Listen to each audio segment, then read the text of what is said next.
Hello traders, good evening. Traders, स्वागत है आप सभी का हमारे YouTube channel stock market signal पर।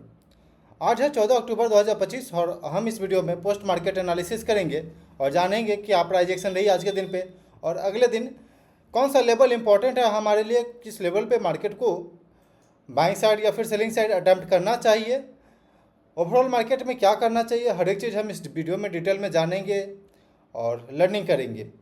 तो चैनल में पहली बार तो चैनल को सब्सक्राइब कर लीजिए, वीडियो को लाइक करिए और चलिए जानते हैं।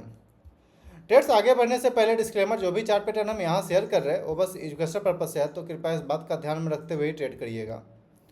तो सबसे पहले निफ्टी 50 का ये आप चार्ट देख रहे हैं डेली टाइम फ्रेम पे। ओवरऑल मार्केट को एक बार हम डेली टाइम फ्रेम पे देखते हैं, देन उसके बाद हम 15 मिनट टाइम फ्रेम पे एनालिसिस करेंगे। हमने एक रेंज ड्रॉ किया है जो कि 24,400 से 24,380 के बीच में, 24,400 से 24,380 के रेंज में एक इम्पॉर्टेंट सपोर्ट है, जहाँ की मार्केट लगभग 3 से 4 बार तक मार्केट इसका टेस्ट कर चुका है। देन उसके बाद वापस हम लोग अपसाइड की ओर मूवमेंट दिखाना शुरू किए और अपसाइड से अगर मेजर पिवट का बात करें तो 24,700 के पास एक मेजर पिवट है। देन माइनर पिवट का बात करें तो 24,440 का लेवल है। 24,440 का लेवल अगर ब्रेक करते हैं देन हम लोग आराम से 25,670 के लेवल को टेस्ट कर सकते हैं। बट आज के दिन पे आप देखेंगे एक रेड कैंडल बना है, यानी कि सेलिंग प्रेशर देखने को मिला है। लगभग 81 रुपीज़ माइनस में जाके आज के दिन पे हम लोग क्लोजिंग दिए हैं, जो कि आई थिंक ये कंसोलिडेशन रेंज यहाँ पे दिख रहा है। बट हायर टाइम फ्रेम पे अगर देखा जाए तो मार्केट बिल्कुल रेंज बाउंड है, अभी कहीं से ब्रेकआउट या फिर ब्रेकडाउन नहीं दिया है। तो आप पोजिशनल ट्रेडर है तो इस बात का ध्यान में रखते हुए ही ट्रेड करिएगा। जब तक ब्रेकआउट नहीं आ जाता, क्लियर का डायरेक्शन नहीं निकल जाती, तब तक आपको बिल्कुल वेट करना चाहिए पेशेंसली। मार्केट में ट्रेड करना जरूरी नहीं है, लेकिन सही डायरेक्शन में ट्रेड करना ये बहुत इंपॉर्टेंट होता है।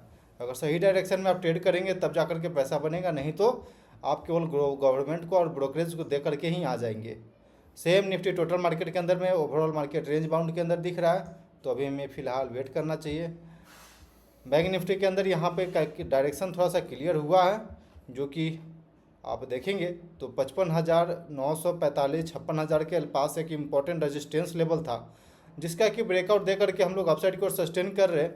और ओवरऑल मार्केट के मुकाबले अगर इस बैंक निफ्टी का चार्ट पैटर्न देखा जाए तो यहाँ पे स्ट्रॉन्ग दिख रहा है और हाई चांस है कि अगले 1-2 दिन के अंदर में ब्रेकआउट दे करके हम लोग नए हाई को भी टच बना सकते हैं, या फिर ऑल टाइम हाई के आसपास हम लोग तो है ही, वापस ऑल टाइम हाई को ब्रेकआउट दे करके हम लोग अपसाइड की ओर मूवमेंट दे सकते हैं बैंक निफ्टी के अंदर। तो ओवरऑल मार्केट में देखा जाए तो बैंक निफ्टी के अंदर एक positive chart pattern clear direction में दिख रहा है ट्रेडर्स। तो आप अगर पोजिशनल ट्रेडर हैं तो आप इसके अंदर में अपना पोजीशन बिल्ड कर सकते हैं। आते हैं इंट्राडे टाइम फ्रेम 15 मिनट पे, एक बार ओवरऑल मार्केट को देखते हैं कि कल के दिन पे हम क्या कर सकते हैं।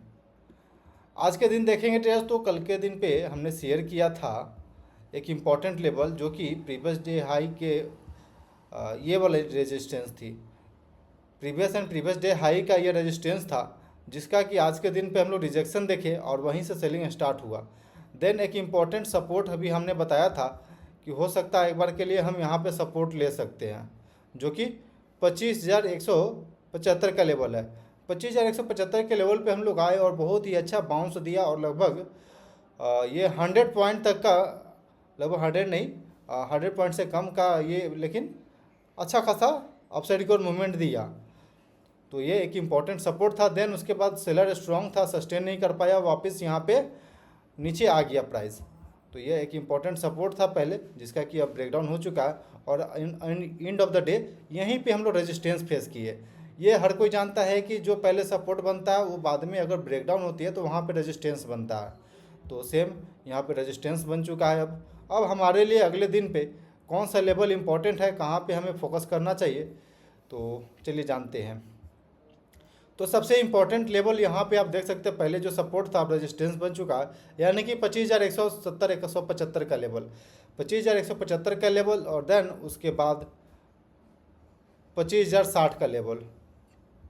यह एक इम्पॉर्टेंट सपोर्ट और इम्पॉर्टेंट रेजिस्टेंस के बीच में है। अगर हम इसके रेंज में खुलते हैं, यानी कि 25,060 से लेकर के 25,175 170 के रेंज के अंदर हम लोग खुलते हैं और आइदर साइड कहीं भी ब्रेकआउट या फिर ब्रेकडाउन देते हैं, अगर मान लीजिए ब्रेकडाउन आती है तो फिर हम कहाँ पे बाइंग जनरेट कर सकते हैं या फिर बाइंग अटेम्प्ट ले सकते हैं, तो वो लेवल है 25,020 का लेवल। 25,020 के लेवल पे एक इंपॉर्टेंट सपोर्ट है, जहाँ से हम लोग इतना अच्छा रैली दिए, देन वापस हम लोग स्लोली वहीं पे आ रहे हैं, और हो सकता है कि जो राउंड फिगर है 25,000 का, उसे हम लोग टेस्ट करने जा रहे हैं। तो इस बात का ध्यान में रखिएगा।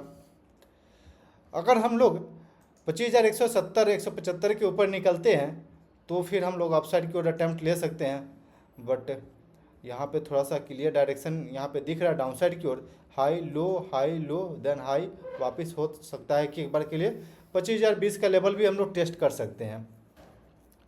तो बिल्कुल ध्यान में रखिएगा ट्रेड्स इस लेवल को। आते हैं बैंक निफ्टी के इंटरडे टाइम फ्रेम पे, 15 minute time frame. Okay, important resistance का बात करें तो 56,750 के पास, 56,750 के पास का जो रेंज है एक इम्पॉर्टेंट रेजिस्टेंस है। प्रीवियस डे पे भी हम लोग उसी का रेजिस्टेंस फेस किए, देन आज के दिन पे उसी के आसपास से कहीं सेलिंग स्टार्ट हुआ, और प्रीवियस डे पे हमने बात किया था ट्रेड्स, यहाँ एक इम्पॉर्टेंट सपोर्ट है जिसका कि ये ब्रेकडाउन दिया, और सेकेंड हाफ में क्लोजिंग के वक्त हम लोग यहीं पे रेजिस्टेंस फेस किए। आप देख रहे हैं यहाँ पे वापस मॉर्निंग में भी हम लोग यहाँ से एक बार सपोर्ट लेकर के अपसाइड को जाने की कोशिश किए, बट ये रेजिस्टेंस ब्रेकडाउन हो चुका था और इसके नीचे लगभग 15 से आधा घंटा हम लोग सस्टेन कर गए। तो फिर ये क्लियर हो गया था कि यहाँ से रेजिस्टेंस फेस करेगा और मार्केट शार्प डाउनसाइड को रैली देगा, जो कि देखने को मिला। अगर वापस हम कल के दिन पे ये इम्पोर्टेंट लेवल को ध्यान में रखिएगा, जो कि 56,270 के पास आता है। 56,270 एक इम्पॉर्टेंट लेवल आता है जहाँ पे कि सपोर्ट बन सकता है।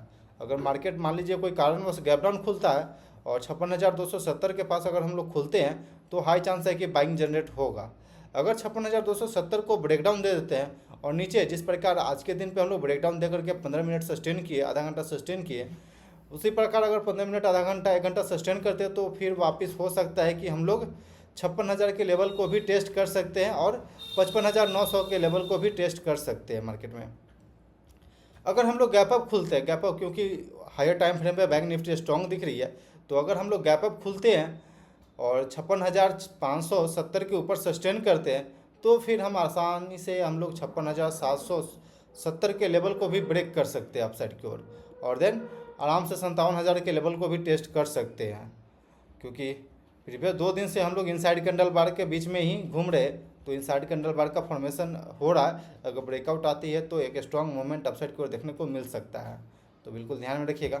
आते हैं एनएससी के साइड पर, एक बार एडवांस डिक्लाइन और हिट मैप का बात करते हैं, वहाँ से कुछ क्लियर व्यू मिल जाए हमें। तो अगर एडवांस डिक्लाइन का बात करें तो एडवांस लगभग 836 स्टॉक जो कि पॉजिटिव साइड में क्लोजिंग दिया, वहीं पर डिक्लाइन साइड में 2666 स्टॉक, यानी कि निगेटिव साइड में 2200 स्टॉक, 2266 स्टॉक जो है निगेटिव साइड में क्लोजिंग दिया, जो कि यहाँ पे थोड़ा सा पुअर स्ट्रेंथ दिखा रहा है। बायर अभी इंटरेस्टेड नहीं है बाइंग साइड में, और प्राइस एक्शन जो बन रही है लोअर हाई लोअर लो स्मॉलर टाइम फ्रेम पे, और 25,000 के लेवल को टेस्ट करने वाली भी दिख रहा है। तो बिल्कुल यहाँ पे उसी प्रकार से ऐसा चीज़ें दिख रहा है यहाँ पे। अगर हिट मैप का बात करें, एक सेकेंड, ओके, अगर ब्रॉडर मार्केट इंडाइसेस का बात करें तो ट्रेड्स कहीं भी आपको ग्रीन देखने को नज़र नहीं आ रहा है, दूर दूर तक कहीं ग्रीन नज़र नहीं आ रही है। तो यहाँ पे ऐसा क्लियर लग रहा है कि कहीं पे बाइंग अटेम्प्ट करने में जो भी बायर है वो कतरा रहे हैं, थोड़ा सा घबरा रहे हैं। और मोस्ट ऑफ दी जो सेलिंग वाला देखा जाए तो मिड कैप और माइक्रो कैप के अंदर में ज़्यादा सेलिंग प्रेशर देखने को मिला था, लगभग 1% से प्लस में, यहाँ पे 1% से प्लस में, और मोस्ट ऑफ द जो सेक्टर है फ्लैट टू निगेटिव क्लोजिंग दिया है। तो यानी कि बायर यहाँ पे कॉन्फिडेंस नहीं है। अगर सेक्टोरल इंडाइसेस का बात करें तो पीएसयू बैंक के अंदर 1.5% के पास कहीं गिरावट आई है, डिप आई है, और इसके अलावा मीडिया सेक्टर, कंज्यूमर ड्यूरेबल के अंदर में लगभग 1% से ज़्यादा का यहाँ पे डीप रेट देखने को मिल रहा है। और बाय द वे इसके अलावा अदर कोई सेक्टर को देखा जाए तो फ्लैट टू निगेटिव यहाँ पे दिख रहा है, यानी कि कहीं पे भी बायर अटेम्प्ट लेने के लिए तैयार नहीं है, अभी बाइंग करने के लिए ऐसा कोई प्रॉपर रिस्क रिवार्ड अभी नहीं मिल रहा है। तो हो सकता है कि लॉन्ग रन के बाद एक प्रॉफिट बुकिंग देखने को मिले, जो कि यहाँ से आप देख सकते हैं लोअर लेवल से बहुत ही स्ट्रॉन्ग बाइंग जनरेट हुआ है। तो हाई चांस है कि इस लेवल पे एक बार के लिए प्रॉफिट बुकिंग हो जाए और यहाँ पे नया रिस्क रिवार्ड ऐसा प्राइज एक्शन कुछ बने, देन उसके बाद बायर अटेम्प्ट लेने को तैयार हो सकता है। तो आई थिंक कि आप समझ गए होंगे हम कहना क्या चाहते हैं और करना क्या चाहते हैं। तो ट्रेडर्स, कैसा लगा ये एनालिसिस वाला वीडियो जरूर कमेंट सेक्शन में बताइएगा और अपने दोस्तों तक जरूर शेयर करिएगा। क्लोज करते हैं वीडियो को। Thanks for watching this video. Please like and subscribe my YouTube channel for more updates.